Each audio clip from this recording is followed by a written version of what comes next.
Jadi ketika kita ketemu orang non-Kristen, kita tahu standarnya kan. Saya berkata kepada pembantu saya di rumah, kamu ya jangan berbuat dosa, jangan jahat. Jangan jahat.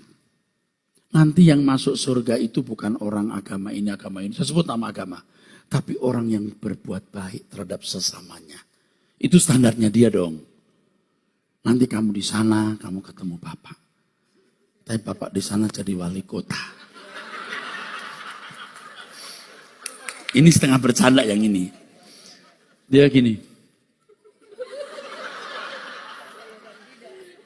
Dia pikir saya anggota pilkada. Anggota pilkada itu. Enggak. Tapi kepada saudara saya enggak bilang begitu. Beda. Kelasnya beda orang Kristen. Kita harus sempurna seperti Tuhan Yesus. Sempurna itu gimana? Begini. Tiap hari belajar dengan yang mulia Tuhan kita Yesus Kristus. Di mana Pak? Di rumahmu. Di rumah saya enggak ada. Ada di situ. Yang kamu undang sih sebab film seri. Tontonan. Kamu tidak menghadirkan Tuhan. Pantes Bu, enggak ada. Jadi tiap hari kamu hadirkan Tuhan di rumahmu, di jalan, di mobil, dan lain-lain. Jadi enggak bisa bilang gini. Belum terima Yesus. Belum Pak. Harus sempurna. Ya mungkin kalau itu Kristen bisa. Tapi kalau pembantu sopir kita. Loh, ya Pak. Kamu harus sempurna. You must be perfect. Pembantu bilang, efek. Perfect. Dia dengar sempurna udah bingung saudaraku. Kan di agama manapun gak ada kata sempurna. Seperti Allah. Allah bapakmu. Nggak ada. Allah kok jadi bapak kurang ajar temen toh. Temenan lo kurang ajar lo bapak kok jadi. Allah jadi Romo. Romo itu bapak. Ya Romo.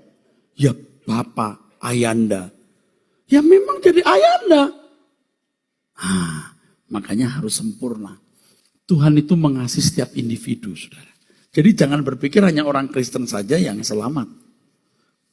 Kalau orang Kristen menjadi anggota keluarga kerajaan. Ngadepin orang Buddha, orang Muslim, jangan memusuhi. Jangan berkata, lu di luar Kristen masuk neraka. Lu mau digantung loh.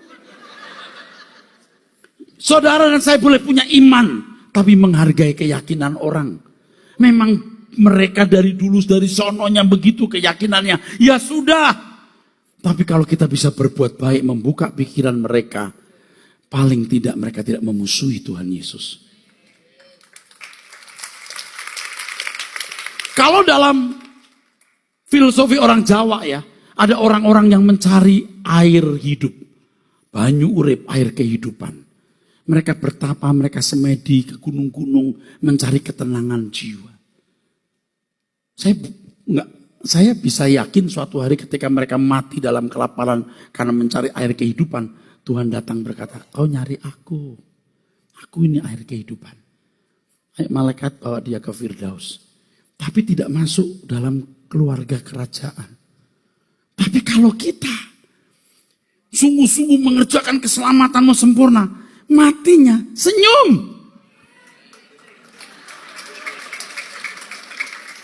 Tidak ada spekulasi diterima di sisi Tuhan.